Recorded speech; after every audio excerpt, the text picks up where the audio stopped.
Vamos al libro de Timoteo, a la primera carta de Timoteo. Estamos en el estudio número 36. Primera carta a Timoteo, capítulo 5, versículos del 16 al 22. Dice así la bendita palabra de nuestro Dios, en el nombre del Padre, del Hijo y del Espíritu Santo.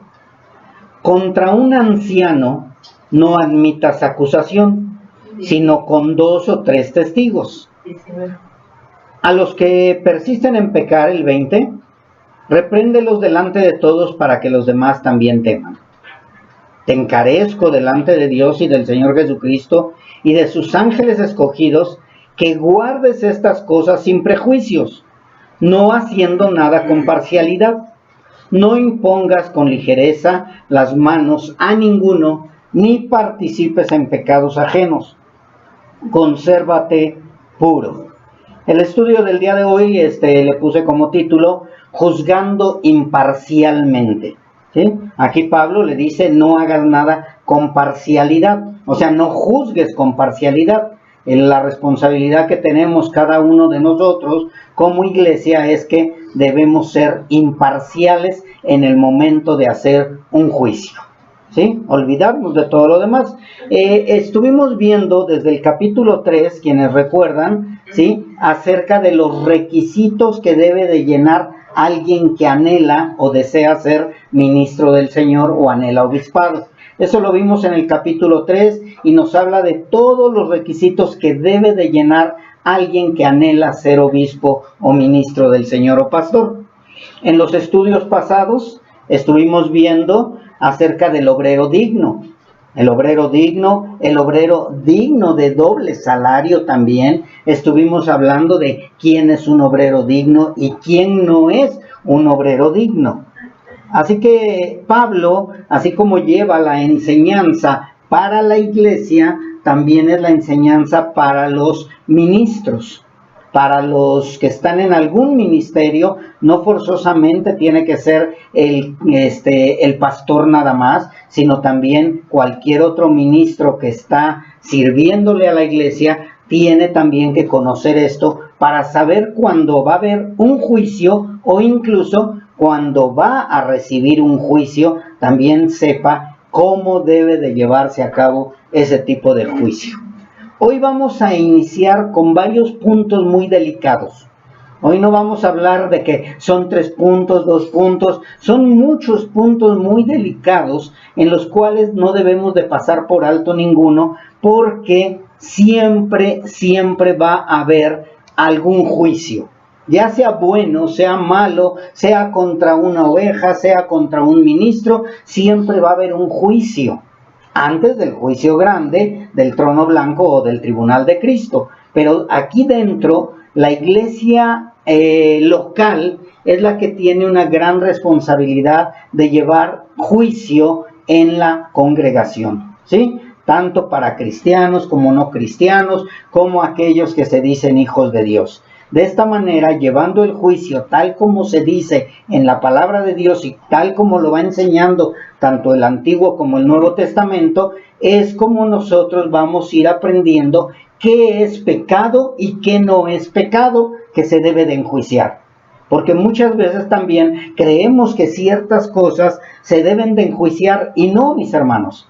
Hay otras en las cuales debemos de tomar Mateo 18, en otras debemos de tomar Primera de Corintios, en otra debemos de tomar del Antiguo Testamento, donde decía que si era sorprendido en el acto era expulsión inmediata, o incluso la muerte, que claro, y ahora ya no hay muerte, ya no hay apedreamiento, pero eran juicios inmediatos.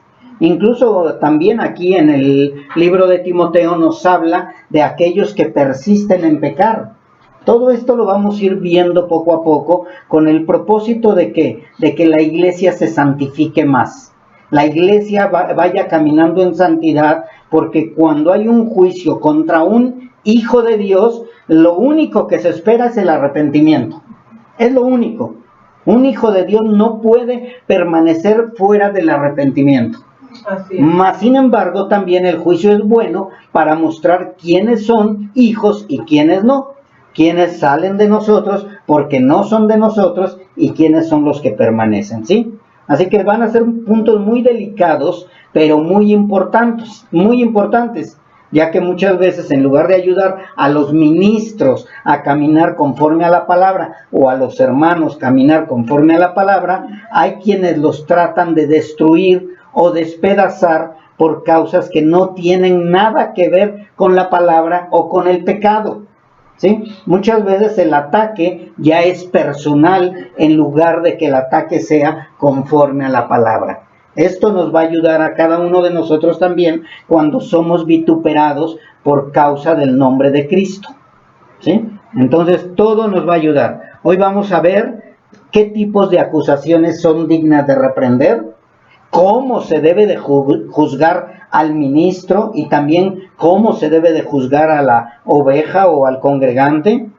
¿Quién puede juzgarlo? Vamos a ver quién puede juzgar a un ministro, ¿sí? Porque muchas veces dicen, no, es que vamos a traer un pastor de tal lugar para que te juzgue. No, tenemos que aprender quién puede juzgar al ministro, ¿sí? También vamos a ver, veremos al que juzga, ¿sí? Vamos a ver, aquel que quiere juzgar a un ministro, a un congregante, a un hermano, ¿será una persona idónea para juzgar? ¿Sí? También vamos a estar viendo cómo debe juzgarse, ¿sí? ¿Cuáles son los parámetros para juzgar a alguien? ¿Cómo debe de ser el juicio justo? Un justo juicio. Y de aquí se cae esa ideología o esa enseñanza que traen muchas iglesias de que dicen, tú no me debes de juzgar a mí, ¿sí? La palabra de Dios nos muestra que debemos de juzgar con justo juicio y con imparcialidad. Es una gran mentira aquella de que dicen, tú no eres nadie para juzgarme. Si eso fuera verdad, entonces Dios no nos estaría diciendo que debemos de juzgar con justo juicio y con imparcialidad. Así que vamos a ir viendo también a quién llamar para juzgar a esta persona. Incluso también se tiene que aprender a juzgar a aquellos que están queriendo juzgar a otra persona, ¿sí? O sea, ¿de qué estoy hablando? De aquellos que vienen a enjuiciar a alguien, tenemos que juzgarlos también a ellos, para ver si verdaderamente son personas dignas de confianza, ¿sí? En caso de que sea válida la acusación.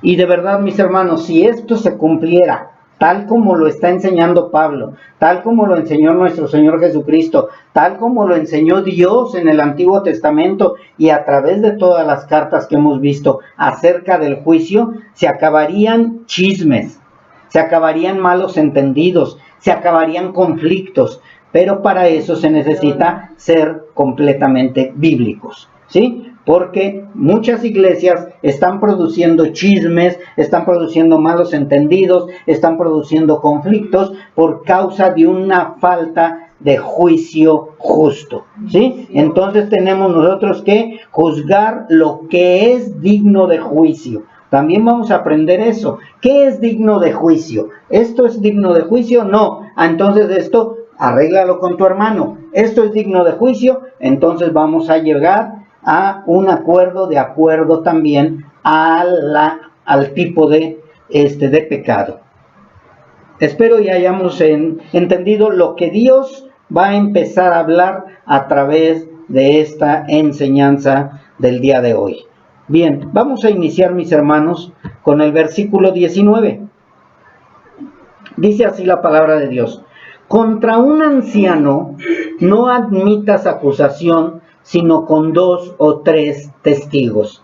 Si ustedes se dan cuenta, es la continuidad acerca del obrero digno, ¿sí? Ya he hablado del obrero digno, el obrero digno que es de doble salario, y continúa Pablo diciéndole a Timoteo, bueno, ahora si hay obreros que son dignos, pero que están siendo acusados, no admitas cualquier acusación, ¿sí? No admitas acusación, sino con 2 o 3 testigos.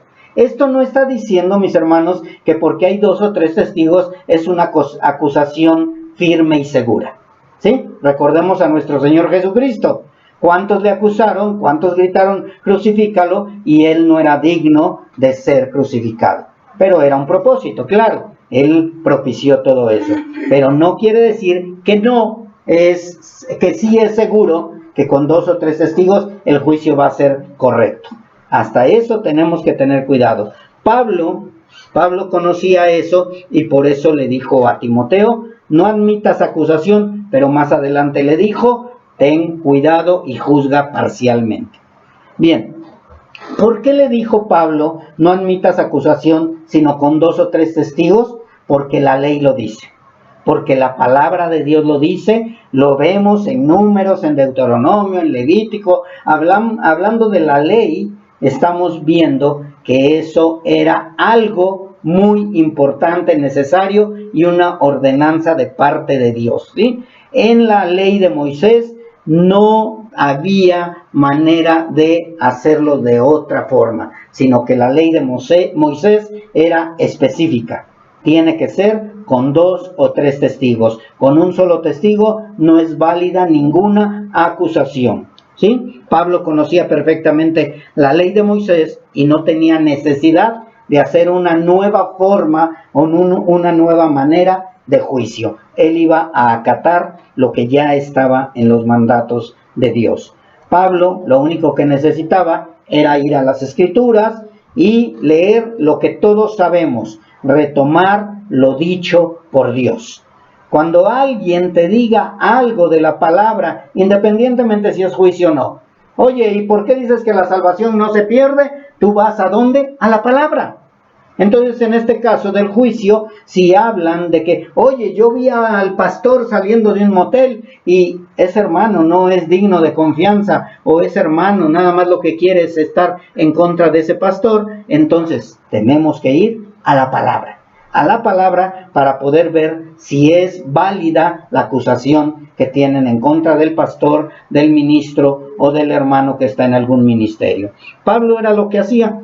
Tenía que ir a las Escrituras. Y vamos nosotros también, mis hermanos, a Deuteronomio, me parece un trabalenguas a mí, capítulo 17, versículo 6. Deuteronomio 17, 6.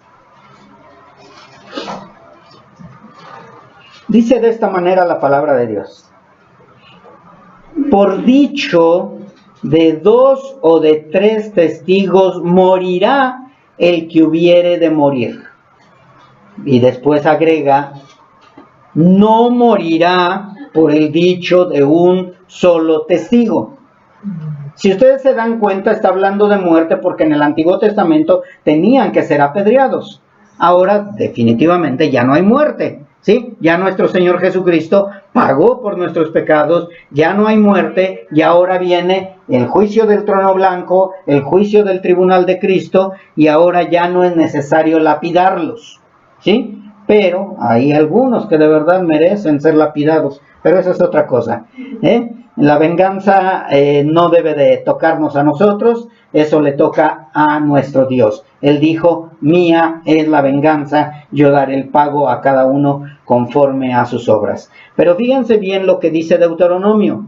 Dice, por dicho de 2 o de 3 testigos, ¿morirá quién? El que hubiere de morir. ¿Sí? No dice al que están juzgando, no dice al que llevaron a juicio, sino dice el que debiere de morir o el que hubiere de morir. ¿Qué está dando a entender? Que ya se comprobó que sí es culpable la persona a la que están acusando. No es nada más, oye, yo vi al pastor, yo vi al hermano que estaba emborrachándose en una cantina y boom, agarrar y matarlo. No, sino tenía que estar bien seguro de que era real el juicio y entonces moriría el que hubiere de morir. Y después adelante lo aclara, dice, no morirá por el dicho de un solo testigo. O sea, si nosotros estamos seguros de que el ministro, el pastor, está en pecado o está cometiendo algo digno de ser enjuiciado, tenemos que llevar 2 testigos más, porque dice 2 o 3 testigos. Yo soy uno, el que lo vi, y ahora yo tengo que comprobarlo por medio de otros 2 más para que sea real, para que sea verdadero y para que de esta manera se pueda enjuiciar al ministro, al hermano o al pastor. ¿Sí? Ellos van a estar un día delante del juicio del trono blanco o ante el juicio del tribunal de Cristo, pero mientras aquí en la tierra nosotros tenemos que juzgarlos. Recuerden, ya no sin muerte, pero sí se tiene que enjuiciarlos para poder cuidar a la iglesia. ¿El propósito qué es? Cuidar a la iglesia, que la iglesia camine sanamente, que no haya algo que esté entorpeciendo el crecimiento espiritual de la iglesia. Así que como podemos ver, el juicio era válido únicamente delante de 2 o 3 testigos. Un testigo no tenía validez porque podía ser ¿qué? Un testigo falso. O también podía ser alguien que solo buscaba el mal del supuesto transgresor. ¿Sí? Muchas veces es eso lo que está sucediendo en la actualidad, que muchos están hablando en contra de un ministro sin tener bases bíblicas de que verdaderamente es transgresor. En el próximo estudio, si Dios lo permite, vamos a hablar cuáles son los pecados dignos de ser enjuiciados. Hoy vamos a hablar únicamente de cómo debe de enjuiciarse, ¿sí? Y en el próximo estudio vamos a hablar cuáles son los pecados dignos de ser enjuiciados. Porque hay veces que no son pecados y los enjuician. Hay veces que sí son pecados y los solapan. Entonces tenemos que aprender a discernir qué es pecado, qué es digno de ser enjuiciado, ¿sí? Así que debemos de tener cuidado porque probablemente un testigo lo único que quiere es buscar el mal del supuesto transgresor. Cuando digo supuesto transgresor, quiere decir que no hay una seguridad de que está transgrediendo la palabra de Dios o que no hay una seguridad de que verdaderamente está en pecado, ¿sí? El acusado, en caso de ser verdad su acusación, tenía que ser juzgado con justo juicio y siempre buscando su restauración, ¿sí? El propósito del juicio es la restauración del juzgado. El propósito del enjuiciado no es acabarlo, no es destruirlo, no es hacer que se vaya de la congregación, sino el propósito es restituirlo, restaurarlo, nunca buscando que se vaya al mundo, es evitando. Por eso cuando hay oportunidad, ¿sí? Y vamos a hablar de esto ahorita, cuando hay oportunidad se darán los pasos de Mateo. Pero cuando no hay oportunidad, se tiene que enjuiciar inmediatamente, mis hermanos, y ya después de ahí ver si hay un arrepentimiento, ¿sí? Si ustedes se recuerdan, Mateo 18 tiene 4 puntos. No es uno luego, sino primero es, entre tú y yo, vamos a ver si te hago que te arrepientas. Si Dios habla a ti y te arrepientes y continúas en el camino. Si en el segundo vemos que no se arrepiente, entonces llamo 2 o 3 testigos. Si en el siguiente no se arrepiente, se le dice a la iglesia. Y si en el siguiente no se arrepiente, se le dice a la iglesia se le expulsa y se le toma como gentil o publicano. Eso es cuando al pecador se le vio por primera vez y no es un pecado digno de expulsión. El siguiente, Primera de Corintios, si ustedes recuerdan, hay personas que estaban involucradas ya en la iglesia, que sabían de ese pecado y no hacían nada. Ya el pecado lo conocía toda la iglesia, mas sin embargo no hacían nada y Pablo dijo, sáquenlo inmediatamente. Incluso tuvo tiempo de arrepentirse, pero no se arrepintió. Y el tercer punto, mis hermanos, es del pecado oculto. El pecado oculto, mis hermanos, la palabra de Dios lo dice en Levítico y en Números, que si se descubría al transgresor, o sea, el transgresor no conocía, no sabía nadie de su pecado. se le descubre inmediatamente tenía que ser expulsado. O sea, ya no hay Mateo 18, ya no hay Primera de Corintios 5, sino inmediatamente es expulsado. Es exhibido públicamente. Lo dice aquí en Timoteo también. Es exhibido inmediatamente, se le expulsa. Oye, pero ¿por qué no le diste la oportunidad? Porque es un pecado digno de ser enjuiciado. Llámese adulterio, borracheras, fornicación, etcétera. Pecados mayores, pecados grandes. Entonces a ese se le expulsa inmediatamente y se espera a que se arrepienta, como el de Primera de Corintios. ¿Sí? Pero son muy diferentes. Uno ya sabía toda la iglesia que estaba pecando. El otro es sorprendido en su pecado, pero es un pecado grande y a ese se le expulsa inmediatamente. Ya no hay oportunidad de decirle, mira, vamos a ir a hablar contigo. No, porque es un pecado digno de ser enjuiciado inmediatamente. ¿Sí? Es lo que hizo Dios también con su pueblo. Dios estuvo hablándoles, pero en cuanto descubre el pecado, inmediatamente los expulsa el Señor. Bien, pero vuelvo a repetirles, siempre buscando la restauración. Si al pueblo de Israel Dios lo mandaba inmediatamente a ser cautivo, se separaba de él, dice que Dios les quitaba la protección. Les quitaba la protección. Sigues en tu idolatría, sigues en tu pecado, te voy a quitar la protección. Y empezaban a sufrir. El pueblo de Israel empezaba a sufrir y empezaban después a clamar. Señor, ¿por qué nos has dejado? ¿Por qué nos has abandonado? Y mandaba profetas a decirles, bueno, yo los dejé porque ustedes siguen de desobedientes. Pero ok, voy a estar otra vez con ustedes. Los trataba de ¿qué? Restituir. Pero el pueblo de Dios volvía a pecar. El propósito de nosotros que vivimos bajo la gracia, se supone que ya no debemos de continuar con ese mismo pecado. Bien, entonces buscamos la restauración. Siempre buscar el arrepentimiento de la persona que fue descubierta, el arrepentimiento de la persona que está pecando y que ya tuvo el proceso de Mateo 18, buscar el arrepentimiento y la restauración de la persona que ya, aunque toda la iglesia lo sabía y no se arrepentía. ¿Sí? Tenemos que ver esos 3 puntos que son muy importantes.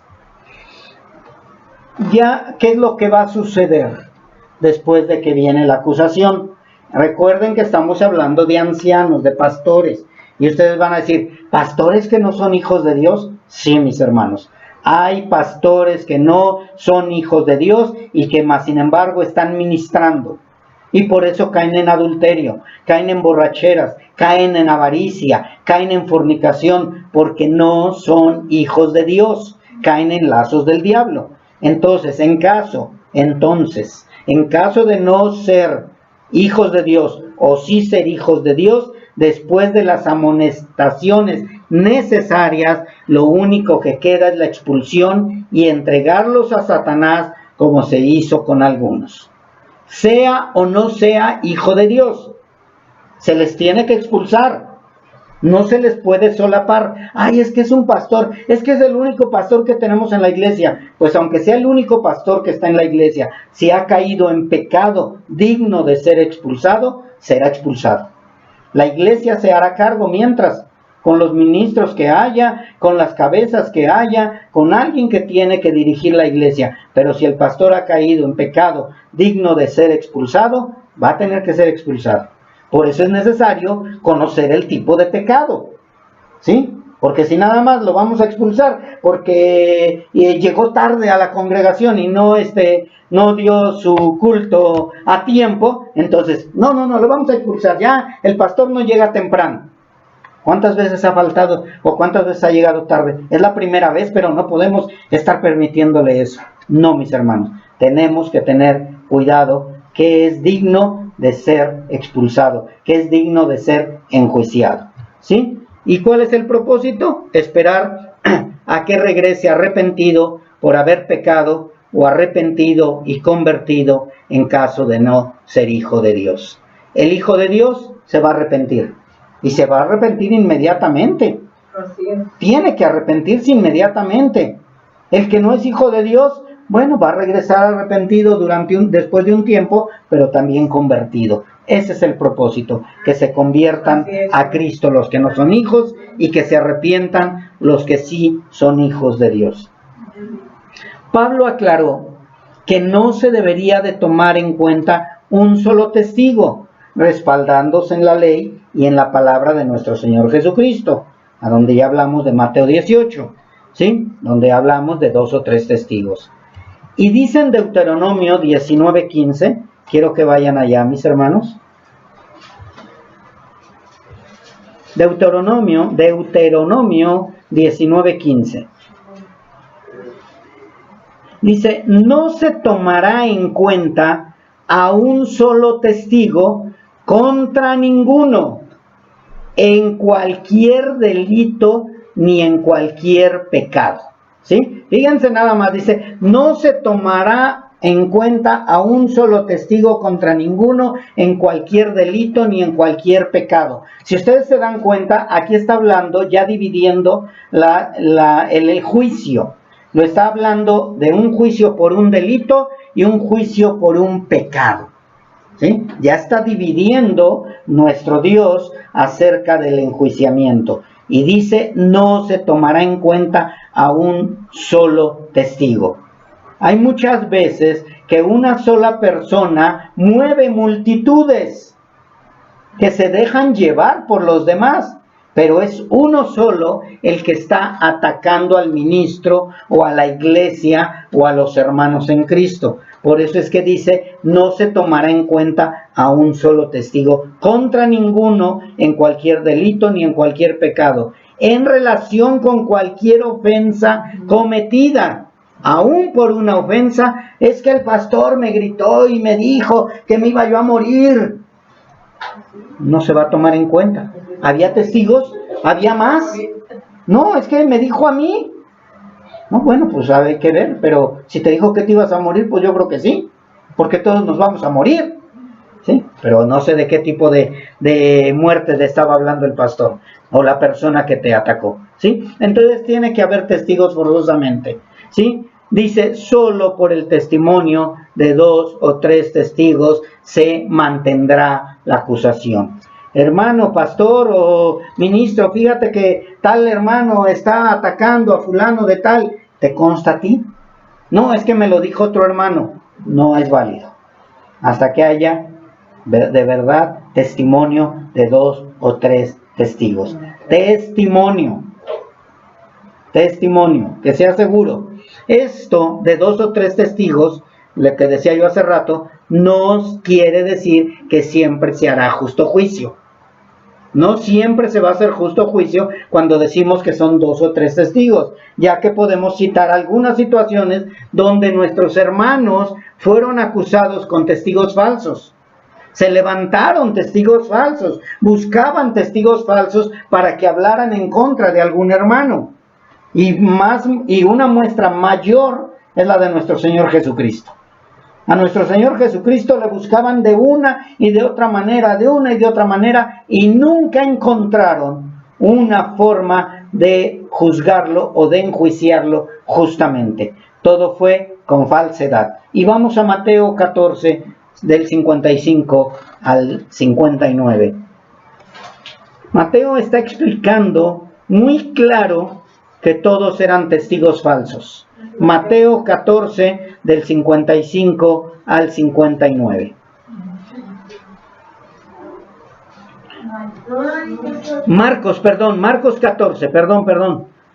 14, del 55 al 59. Sí es cierto. En lugar de una T era una R. Dice así Marcos 14, 55 al 59. Y los principales sacerdotes y todo el concilio, fíjense nada más, toda la gente que estaba en contra de nuestro Señor Jesucristo, buscaban testimonio contra Jesús para entregarle a la muerte. ¿Y qué dice? Pero no lo hallaban. Era muchísima gente que estaba en contra de nuestro Señor Jesucristo, mas sin embargo no hallaron cómo entregarlo a muerte. Eso lo dice en el 55 de Marcos 14. Y en el 56 dice, porque muchos, no eran 2 o 3, sino muchos decían falso testimonio contra él. Falso testimonio contra él, mas sus testimonios no concordaban. ¿Sí? ¿Qué estamos viendo aquí, mis hermanos? Que unos decían, es que él dice que es el Hijo de Dios, otros decían es que él es el Mesías, otros decían es que va a tirar el templo y lo va a levantar en 3 días, otros decían no, es que está trabajando en Shabbat, y etcétera, y cada uno daban diferente testimonio y por eso no concordaban. Es lo mismo con un ministro, no, es que lo vimos borracho, no, es que lo vimos salir de un motel, no, es que andaba violando a una niña, no, es que andaba con otra mujer, y, a ver, espérame, vamos a ver quién tiene la verdad, y vamos a ver si verdaderamente este ministro está haciendo todo lo que dices. ¿Cómo? Buscando testigos verdaderos. De 2 o 3 testigos. Ahora, mis hermanos, tenemos la ventaja de la tecnología. ¿Sí? En ese tiempo no, en ese tiempo se tenía que confiar únicamente en el buen nombre de aquellos que lo acusaban, pero tristemente el buen nombre de los principales sacerdotes, pues al final no era muy buen nombre, mas sin embargo el pueblo pues creía en ellos. Dice en el 57, entonces levantándose unos, dieron ¿qué? Falso testimonio contra él, ¿sí? Si se dan cuenta, mis hermanos, sí puede haber falso testimonio contra ti. Sí puede haber falso testimonio contra el pastor. Sí puede haber falso testimonio contra un ministro. Sí va a haber falsos testimonios, mis hermanos. Por eso debemos de tener cuidado cómo enjuiciamos y a quién enjuiciamos. Porque hay muchos que se levantan, dice, dieron falso testimonio unos contra él diciendo, nosotros le hemos oído decir, o sea, no dice yo le he oído decir, nosotros le hemos oído decir, yo derribaré este templo hecho a mano y en 3 días edificaré otro hecho sin mano. Jesús nunca dijo eso. Él nunca habló de ese templo que estaba hecho de piedra. Él hablaba de él mismo, ¿sí? Pero ni aún así concordaban con el testimonio. Si nos damos cuenta, mis hermanos, no siempre 2 o 3 testigos están diciendo la verdad. Era muchedumbre, mas sin embargo estaban viendo que era mentira lo que estaban diciendo de nuestro Señor Jesucristo. Por eso muchas veces, mis hermanos, se confronta al pecador o al infractor para que él mismo confiese, sí, no quiero nada con Cristo, sí, soy pecador, sí, he caído en esto, sí, he caído en aquello. Entonces, pues de esa manera ya no necesitamos más que buscar el veredicto. ¿Sí? Si ya hay alguien que ha confesado su pecado, pero hay muchas veces que el mismo ministro, el mismo acusado dice, es que es mentira, no es cierto. Entonces tiene que haber testigos fidedignos, confiables. Recuerden que todo esto terminó ¿en qué? En la crucifixión de nuestro Señor Jesucristo. Y aunque ya sabemos que ese era el destino de nuestro Señor Jesucristo, que ese era el propósito de nuestro Señor Jesucristo, no deja de impactarnos ver cómo había falsos testigos, ¿sí? Y también, mis hermanos, va a pasar con nosotros. Con muchos de nosotros van a levantarse muchos falsos testigos, muchos falsos acusadores. Así que debemos de tener cuidado cuando viene el ataque. Tenemos que ver de quién viene el ataque y por qué viene el ataque. Probablemente lo que quieren es destruir la obra de Dios. Probablemente es únicamente porque les caes mal. Entonces tenemos que saber si verdaderamente tiene fundamento bíblico el ataque o la acusación que están haciendo en contra del pastor, del ministro o del hermano en Cristo. ¿Sí? Muchos testigos están buscando, muchos falsos testigos están buscando la menor palabra que digas para acusarte, y falsamente. Ah, ya se equivocó en esto, ya se equivocó en aquello, ah, ya dijo que Baruch es parte de los libros. Pero eso no es pecado, hermano. ¿Y está seguro que está predicando falsa doctrina? No, pero pues yo pienso que sí, porque dijo así. O sea, tenemos que estar bien seguros, mis hermanos, de que lo que yo voy a hablar en contra de la persona que estoy diciendo que cayó en pecado es verdad, es verídico, ¿sí? Porque muchos falsos testigos están buscando la menor palabra que digas para acusarte falsamente. Pero el Señor tiene todo bajo control. Amén. Y nadie nos podrá acusar falsamente y quedar impune. Así es. Nadie, mis hermanos. Nadie nos va a poder acusar falsamente y quedar impune. Así es. Nadie. Amén, amén. ¿Sí? Y cuando dice la palabra que nadie, que todos recibirán su justo juicio y todos recibirán su justo pago, es porque es verdad, mis hermanos. Sí, amén. Por eso es que debemos de estar tranquilos. Amén. Debemos de estar en paz. El Señor dará el pago a cada uno según sus obras. Amén. Lucas 22:70.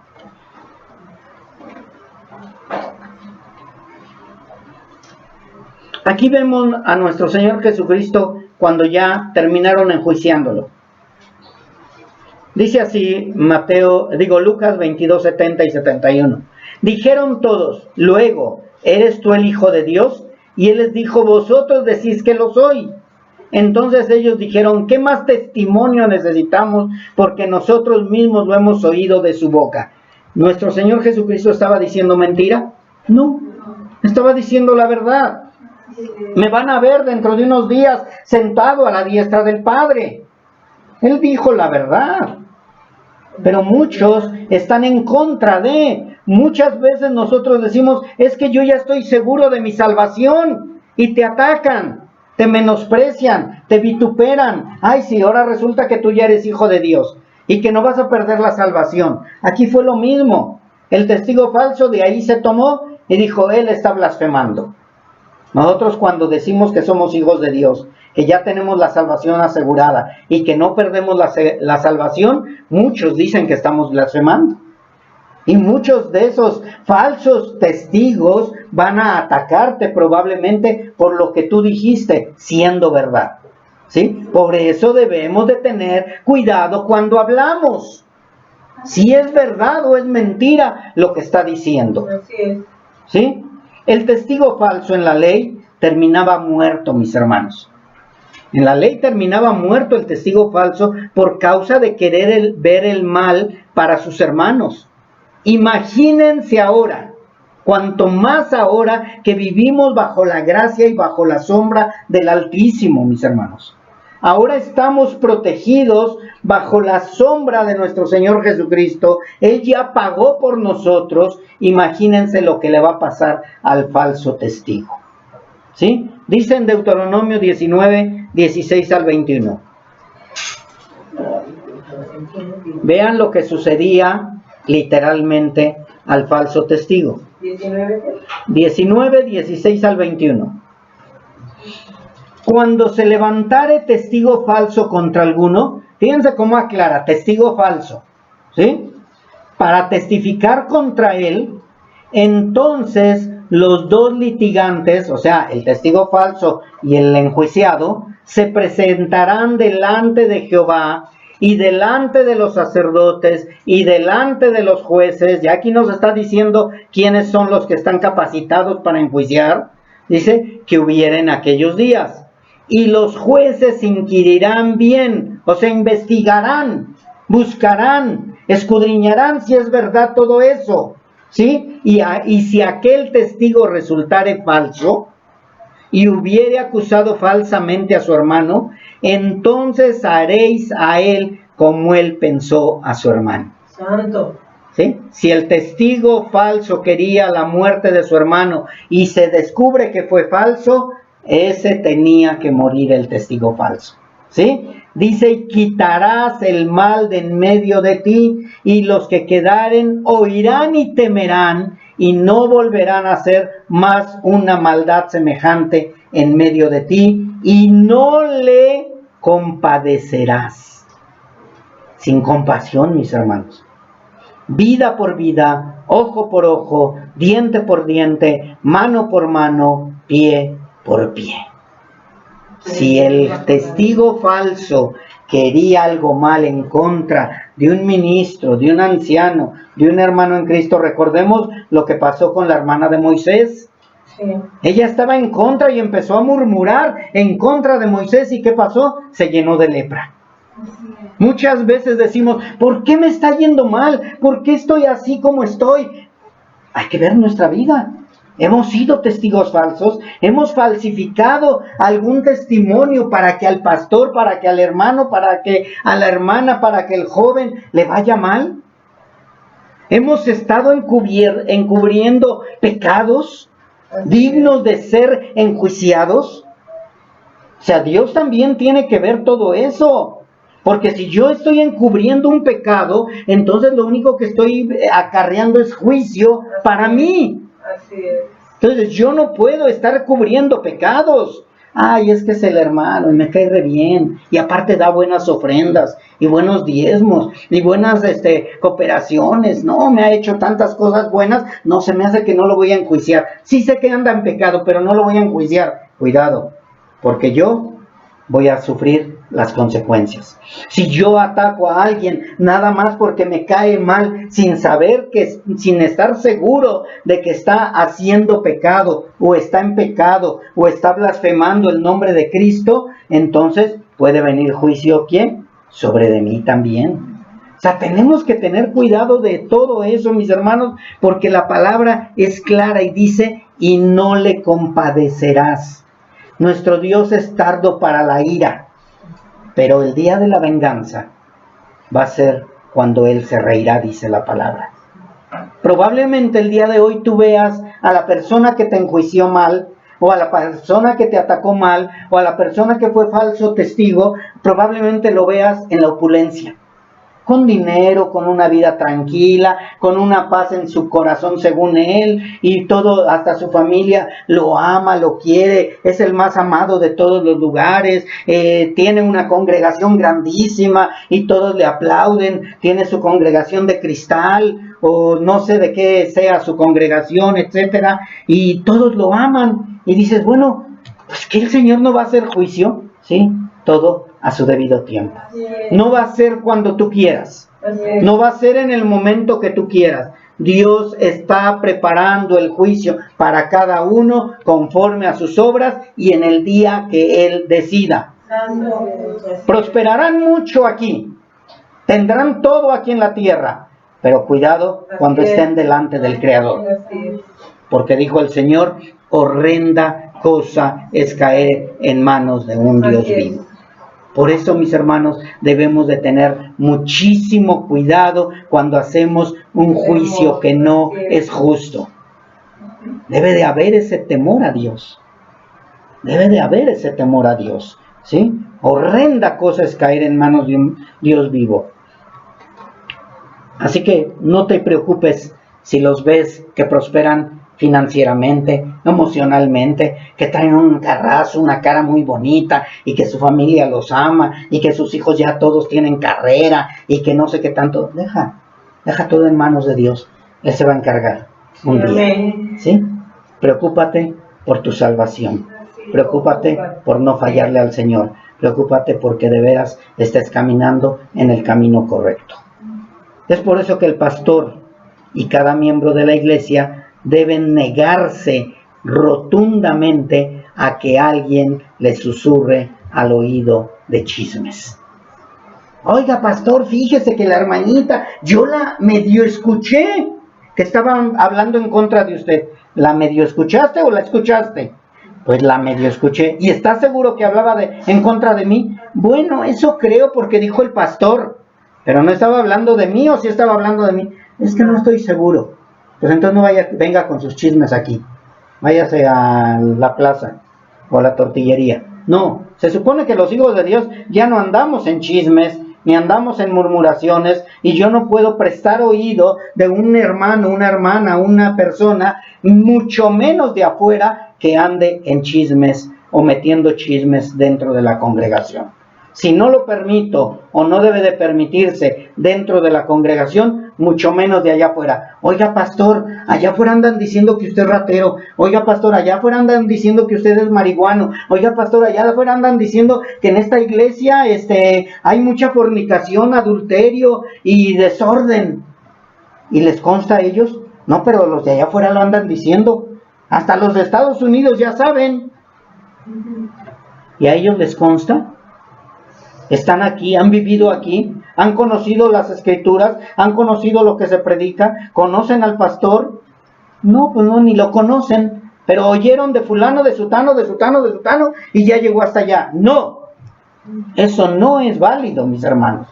No debemos de prestar oído ni siquiera a ese tipo de chismes o murmuraciones, ¿sí? Ni acerca de los pastores, ni acerca de los hermanos, ni acerca de nadie que esté a cargo de la iglesia, para no ser partícipes de su maldad y su castigo. Recuerden, mis hermanos, que si tú prestas oído a eso, estás siendo partícipe de su maldad y de su pecado, y puedes ser partícipe también del castigo. Si Dios no tenía pensado darte un castigo a ti, te lo va a dar también, por estar metido en ese tipo de chismes, murmuraciones, falsas acusaciones. Por eso tenemos que tener muchísimo cuidado, mis hermanos. Por eso Pablo le dijo, contra un anciano no admitas acusación, solo con 2 o 3 testigos, y después de que veas qué tipo de testigos, entonces vas a hacer el juicio. No se puede escuchar un comentario, mis hermanos, y darlo por hecho. Primero se tiene que corroborar si es verdad. Primeramente, ¿a quién vamos a confrontar? Al acusado. Al acusado. Oye, se anda diciendo esto y esto y esto de ti. Y de pronto dice, pues sí, es la verdad. Sí lo estoy haciendo. Ya no necesitas más, mi hermano.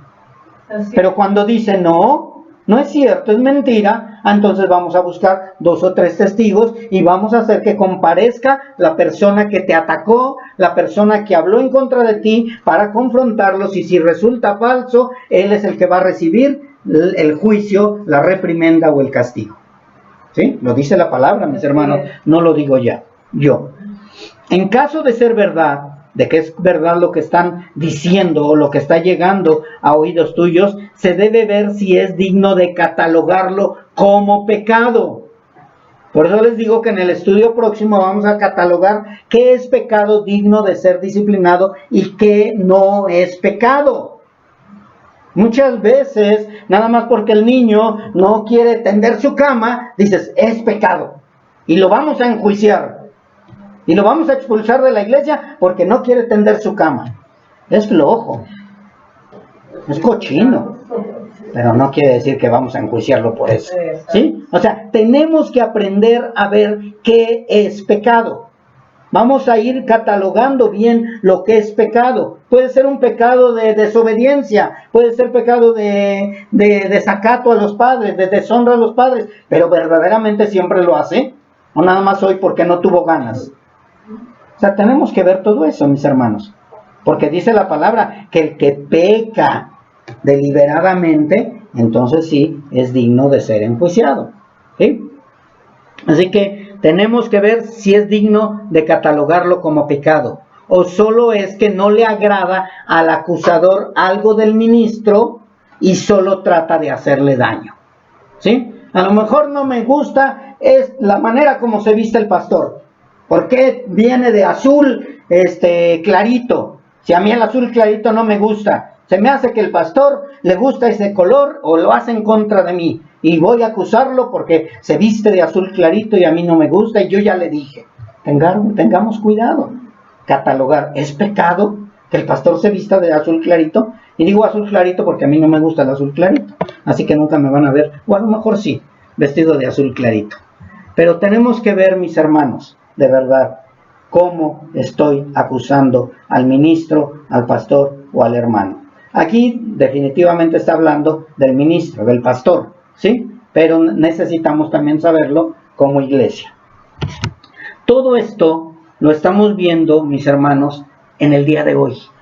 De verdad, muchos pastores están siendo atacados sin fundamentos bíblicos. Muchos hermanos están siendo atacados sin fundamentos bíblicos, pero también muchos pastores no están siendo enjuiciados con fundamentos bíblicos. Hay muchos pastores que están en pecado, que están desviando la palabra, que están desviando la verdad, que no están predicando la sana doctrina, y más sin embargo ellos lo solapan. No dicen nada en contra de ellos. Entonces eso es lo que tenemos que aprender, mis hermanos, porque hasta el día de hoy los peores enemigos del mundo somos los de la sana doctrina. Somos los hijos de Dios, somos nosotros los que somos atacados, mis hermanos. No van a ser atacados los de la prosperidad, no van a ser atacados los que estén hablando falsedades. Vamos a ser atacados los que predicamos la verdad. Y tristemente vamos a ser atacados con mentiras, como nuestro Señor Jesucristo, levantando falsos maestros y falsos testigos. Así que debemos de tener cuidado, porque esto lo vamos a ver y lo estamos viendo. Lo vamos a ver en un futuro muy próximo, mis hermanos. Muy próximo, porque ya se está viendo. Ya se está viendo cómo están matando a muchos hermanos, cómo están encarcelando a muchos hermanos únicamente por predicar la verdad.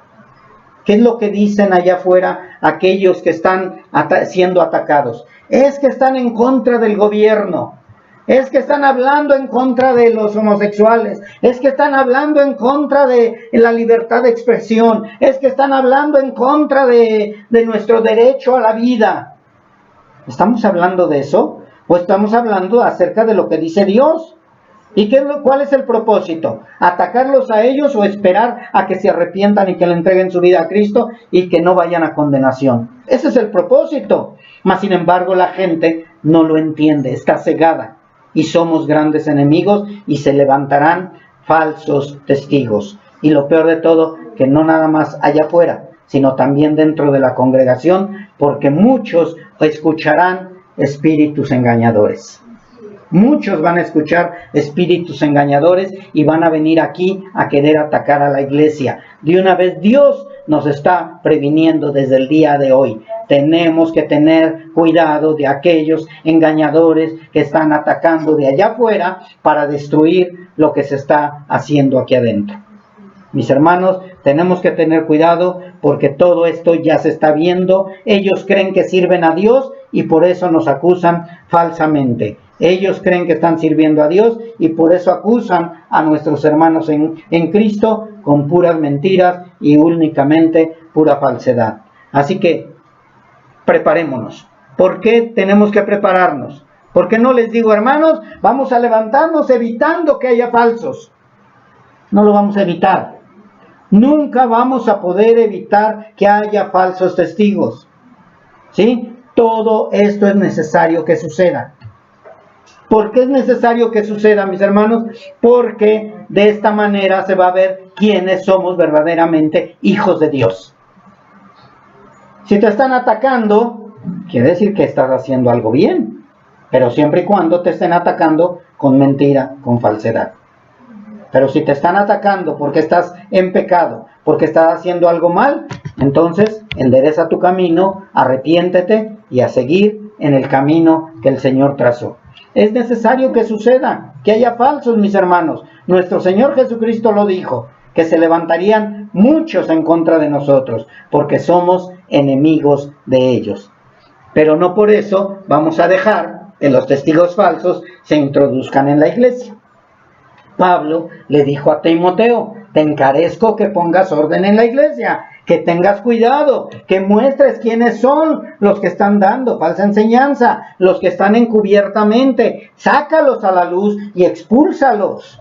O sea, no solapes al pecador, no solapes al que está levantando falso testimonio, que se quedan poquitos, no importa. Lo importante es que tú vayas limpiando la iglesia conforme a la palabra y no conforme a tus deseos personales. A ver, hermana, usted ya me cayó mal. Se me hace que usted se sale de la iglesia. A ver, usted, hermanito, también me cae mal y usted se va de la iglesia. No, tiene que ser con fundamentos bíblicos y porque verdaderamente es un hermano que está pecando y que no se quiere arrepentir.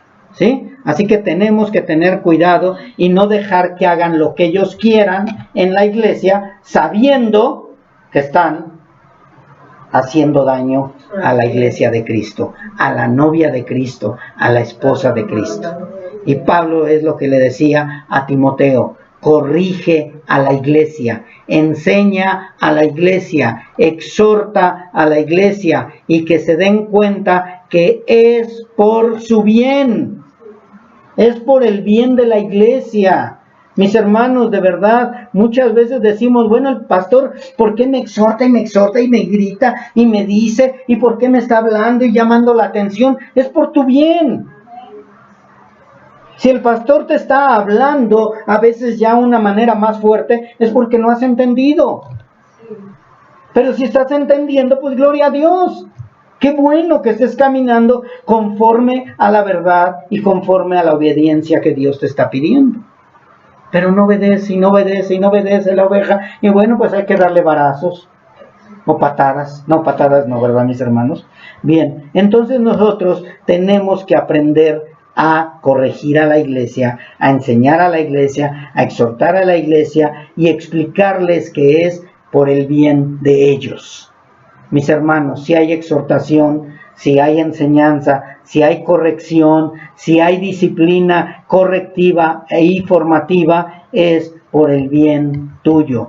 Porque vendrán muchos que se levantarán encubiertamente y lo único que harán es confundirte. Y si no están firmes ustedes, entonces, ¿cómo vas a poder decir, yo estoy dispuesto a seguir a Cristo? Si cuando llega cualquiera a murmurarte, a susurrarte al oído, dices, bueno, no, mejor sigo a fulano de tal, él me habla más bonito. Nosotros fuimos levantados, fuimos escogidos, fuimos llamados para seguir a Cristo. Amén. No para seguir a cualquier hijo de vecino o cualquier murmurador. Mis hermanos, tenemos que tener cuidado de a quién escuchamos. ¿Por qué lo escuchamos? ¿Tiene fundamento bíblico? ¿Es verdad que está diciendo lo que dice? ¿Está fundamentado con la palabra que es pecado lo que está haciendo el pastor? ¿O es únicamente la falta de perdón o el orgullo o el que es que el pastor no me deja predicar? Y yo quiero predicar, es que el pastor me mira mal y yo siempre le miro bien, pero ¿por qué? O sea, todo tiene que ver con la verdad o la mentira. Tenemos que aprender a discernir entre la verdad y la mentira. Tenemos que aprender a discernir entre lo falso y lo verdadero, mis hermanos. Si nosotros no aprendemos a discernir eso, vamos a llevar a juicio equivocadamente a muchos, o vamos a solapar el pecado a muchos también. En esto no hay compadrazgo, no hay familiaridad, no hay que el hermanito me cae bien, la hermanita me cae mal, no hay nada de eso. Aquí es únicamente la palabra y la palabra. Demas era una persona que fue fiel colaborador de Pablo, pero cuando él se volvió en contra de Pablo, Pablo inmediatamente dijo, ya no lo sigan, Demas me ha desamparado amando más al mundo. Él pudo haber dicho, pues es mi amigo, pues sí, anda medio mal, pero bueno, yo no les voy a decir nada, ahí si lo quieren seguir que lo sigan. No, era un colaborador de él, mas sin embargo dijo, él me ha desamparado, ha deseado el mundo, que Dios le pague conforme a sus obras. Y es lo mismo, mis hermanos, no porque eres un familiar, un conocido, un hermano que ofrenda bien, se te va a solapar el pecado. El pecado se tiene que enjuiciar, sea quien sea, pero con justo juicio. El día de hoy, mis hermanos, ahí dejamos el estudio. Este estudio, el cual les comento, va a ser probablemente de 2 o 3 enseñanzas, pero creo que Dios nos está hablando claramente y de esta manera vamos a poder crecer más y más espiritualmente en el conocimiento de la palabra. Dios les bendiga, mis hermanos.